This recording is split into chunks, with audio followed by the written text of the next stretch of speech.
Hey guys, so I want to do a little bit of review for this week. So there are a couple things that we've talked about. Like the main point of this master cycle is how to solve quadratic equations. So there's some things that I just want to make sure I give you some hints about and some tips about, make sure we're good with before the mastery assessment. Okay, so here's my first question. Question one.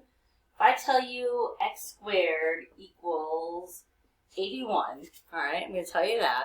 Now I'm going to tell you that the roots, the solutions, the x-intercepts, the zeros, remember all those mean the same thing. Hint, hint.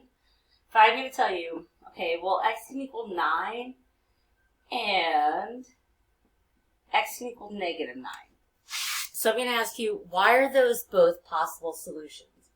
Wherever the idea is, I can plug 9 in here for x, and 9 squared is 81. All right, so that's why that's one solution. And the other deal is I can plug -9 in here. Remember, -9 squared is a positive 81. So the deal is both of these can be solutions because both of them will give me that 81 that I need. So if I square both of these numbers, they will give me this solution. Okay, that's the first thing. Here's question number 2 I want to give you. So if I tell you we have 2x squared minus 3 equals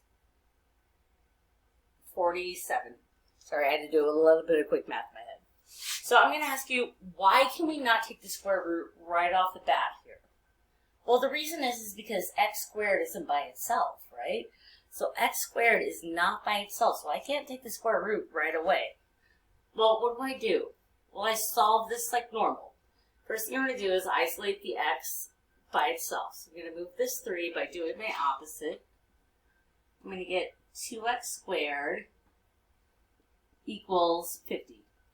All right, I'm going to keep going like normal. Divide by whatever's with my x squared. I'm going to get cool x squared equals 25. Now I'm going to take that square root. And remember, as soon as I take the square root, I have 2 answers.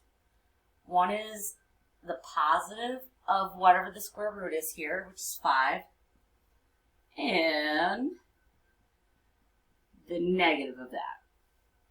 Okay, so that's my first video, just to remind you a little bit about how to take the square roots of both sides.